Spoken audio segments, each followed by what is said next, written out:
करिन नाम की दूसरी लड़की से पूछ रही है, क्या तुम्हें पता है मैं क्या करने वाली हूँ?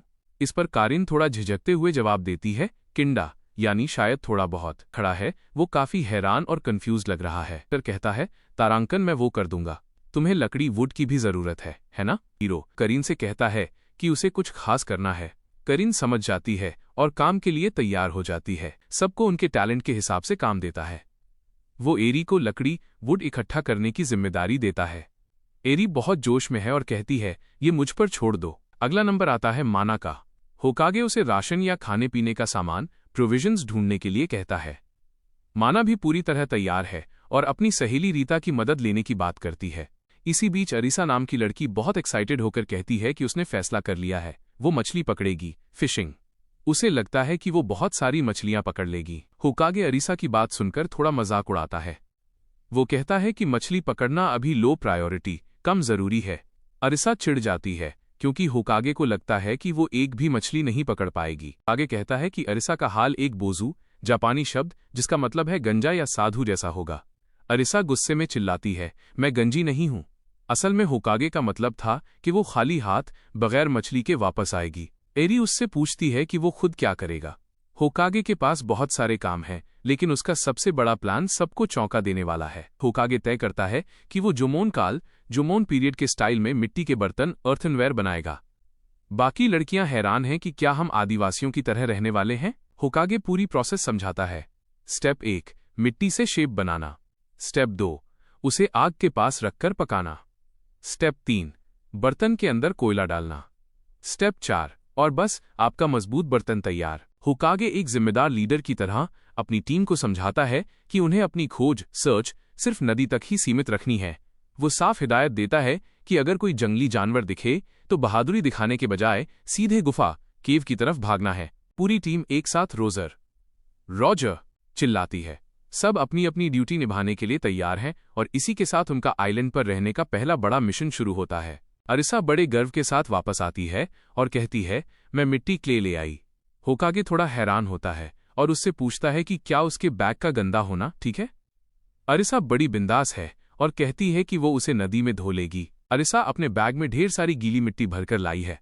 वो योइशो कहते हुए मिट्टी का भारी ढेर नीचे गिराती है। ये मिट्टी उनके प्राचीन बर्तन बनाने के काम आने वाली है। होकागे सबको बताता है कि आज वे सच में महसूस करेंगे कि पेलियोलिथ और जोमोन पीरियड में इंसान कैसे रहते थे।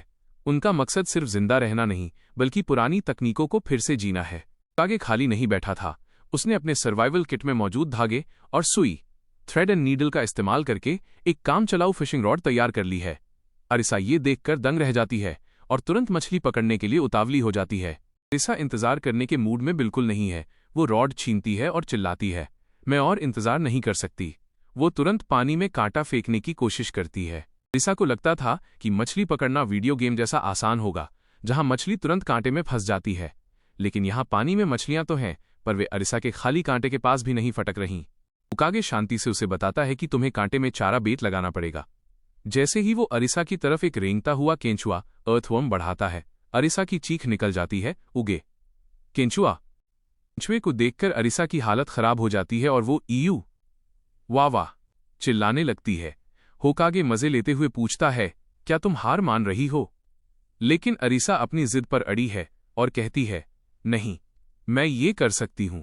बड़े ही सुकून से मिट्टी के बर्तन अर्थनवेयर बनाने में लगा है।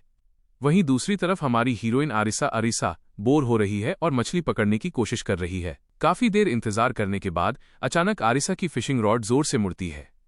उसे लगता है कि उसकी किस्मत चमक गई है और कोई बड़ी मछली जाल में फंस गई है। वो खुशी के मारे चिल्लाने लगती है। मछली इतनी भारी है कि अरिसा उसे खींच नहीं पा रही। बिना रील वाली रॉड होने की वजह से उसे अपनी पूरी ताकत लगानी पड़ती है।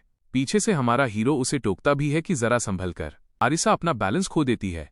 मछली को खींचने के चक्कर में वो पीछे की तरफ गिरने लगती है, जहां पानी और पत्थर हैं। अरिसा को गिरते देख हीरो उसे बचाने के लिए लपकता है, लेकिन हड़बड़ी में और गलत टाइमिंग की वजह से उसका हाथ अरिसा को बचाने के बजाय ऐसी जगह लग जाता है जहां उसे नहीं लगना चाहिए था। हीरो अरिसा को पकड़ने की कोशिश करता है, लेकिन वो गलती से उसकी स्कर्ट के अंदर से उसे पकड़ लेता है। यहां शुरू होता है कहानी का असली फैन सर्विस और एकी ड्रामा। अरिसा एकदम से शर्म से लाल पीली हो जाती है। वो चिल्लाने लगती है, मुझे गले मत लगाओ, और ये तो सेक्सुअल हैरेसमेंट है। बेचारा हीरो बस उसे गिरने से बचाने की कोशिश कर रहा था, पर सिचुएशन कुछ और ही बन गई। बजाय माफी मांगने के हीरो उसे डांटने लगता है कि अगर वो गिर जाती और उसे ठंड लग जाती तो यहाँ इस जंगल में कोई दवाई देने वाला नहीं है। वो उसे बस सुरक्षित रखना चाहता था। आखिरकार दोनों पत्थरों पर गिरते हैं, लेकिन उनकी पोजीशन बहुत ही अजीब होती है। आरिसा का चेहरा शर्म से अभी भी लाल है और हीरो अभी भी उसे पकड़े हुए है ताकि वो दोबारा न फिसल जाए।